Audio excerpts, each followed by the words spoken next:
Hello everyone, this is Alex Ipatov, and this is video number 15 of the series on Rook Endgames. In this video I'm going to show my best game in Rook Endgames so far. I was black, my opponent was the French Grandmaster Mathieu Cornet, and it was played in 2011. We are going to examine this game from the black's perspective. So how can we evaluate this position?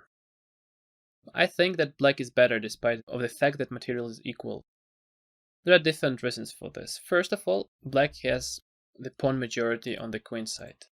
I can easily create a pass pawn there. Whenever white attacks the c-pawn by playing rook c1, black can support the pawn from behind, and the black rook will be more active than the white rook.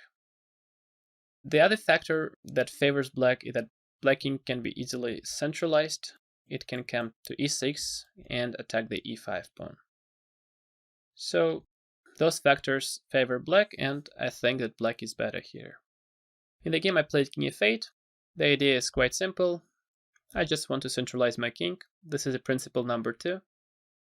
We had examined it a few videos before. White played rook c1. I played rook c8. And now we see the principle number 3 in action. The rook behind the pass pawn. My rook is very well placed on c8 because it supports the c-pawn from behind. Meanwhile, the white rook on c1 is passive, because whenever I push my c-pawn forward, the white rook will not be able to move from the c-file, because I would just keep pushing my c-pawn. So my rook is active and the white rook is passive. White played king f2, and here I played c3, making the opponent's rook passive. So b takes e3, b takes e3, king e3, king e7. And here white has few options. As I already said, white cannot move his rook from c1, because whenever it moves, black simply pushes the c-pawn, threatening the queen promotion. If white plays king d2, then black simply transposes into the winning pawn endgame. For example, rook e1, c1 queen, rook takes c1, rook takes c1, king takes c1, king e5, and this pawn endgame is won because black wins the h3 pawn. So white cannot move his rook from c1 or c2, because black will play c2 and c1 queen. For the same reason, king d3 doesn't work. If white plays king d3, then black brings the king closer to the center, attacking the e5 pawn. And white cannot play rook c3 because take, king e5, and once again the pawn endgame is won for black because white cannot protect the h3 pawn. In the game, white played f4 with the idea to reduce the material on the board. I think this factor favors white because less pawns you have, it's more chances you have to make a draw. So f4 was a wise choice. G takes f4, king f4, king e6. Black brings the king closer to the center. Now the threat is rook c4 check, followed by king takes e5. That's why white played king e4. Now rook c4 check is going to be met by king t3, attacking the rook, so black would not have time to take on e5 because the rook is hanging. So that's why here I played c2 and totally disabled the activity of the white rook on c1. Now the rook cannot move because then I'm going to promote the queen. And once again we see why it's good to have the rook behind the passed pawn, like in this example. I can move my rook to c7, to c6, to c5, to c4, to c3, whenever. But white cannot move his rook whatsoever. It's completely passive. White played king d4, and here I played h6. Just a useful move, and we see another important endgame principle: not being in a hurry. What is the idea of this principle? The idea of the principle not being in a hurry is that in this position black can let white play, because it's clear that white doesn't have really too many moves. So we can just wait and see. Maybe we can put white in Zugzwang. For example, we know that white cannot move his rook. Whenever white moves his king, then it gives up some important squares. For example, if king d3, then king e5 wins. If king e4, then maybe rook c4 check, or maybe some rook c3. And if white plays h4, then it creates the weakness on g4. So let's see what can happen after move h4. After h4, then black would keep on waiting, rook c7, and sooner or later white would run out of moves. For example, if g5, then h takes g5, and king f5. And white cannot protect the g5 pawn. King d5, rook d7 check, this, and rook d2. And white collects the pawns on e5 and g5. So g5 is not possible. Let's see what happens after move h5. After h5, black keeps on waiting, and now we see that white is simply running out of moves. So our idea of not being in a hurry was quite good, because we put white in a Zugzwang. White cannot move his rook, the pawn can't be moved as well, so white has to move his king. So the only possible square is king e4, because if king e3 or king d3, then king takes e5, winning the pawn. And after king e4, we get the c4 square in our disposal, so rook c4 check, king d3, king d5.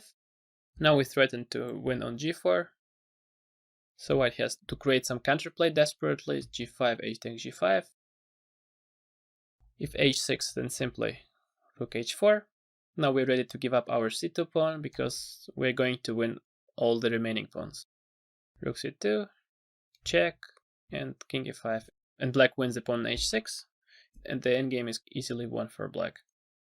So that's what could have happened in case of h4. If white played h4, then we would have kept on waiting with rook c7, and sooner or later white would just run out of moves. That's why my opponent decided not to weaken his g4 pawn by pushing h-pawn, so he played king e4 immediately. In the game I played rook c4 check, king d3, and king d5. So white gave up some space in the center, black managed to bring the king closer, so the king is better placed on d5 than on e6 because it's more centralized, more active. And white is pushed further and further away from the center, so what to do? If white takes on c2, the pawn endgame is lost, as we know. Taking e5, and the black king is going for the h-pawn. King d3, king f4, king d4, king g3, king e3, king takes h3, king f3. And here black wins by playing f6, and white is in Zugzwang. King f4, king g2, king f5, king g3, king takes f6, king g4, king g6, and h5. So after king d5, rook c2 was not possible. Also, the other moves with the rook were not possible. And the only move is to play king d2, because if h4, then simply rook takes g4. If rook takes c2, then first check, king d2, and then we transpose into the winning pawn endgame. We exchange rooks.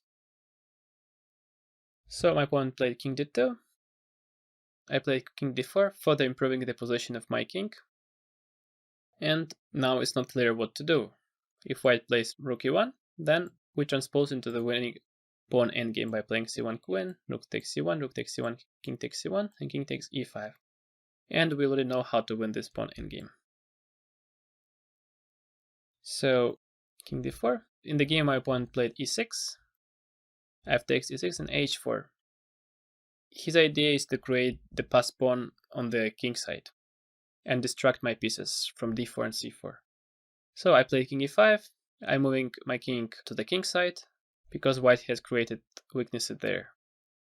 White played rook e1 check, king f4, threatening c1 queen.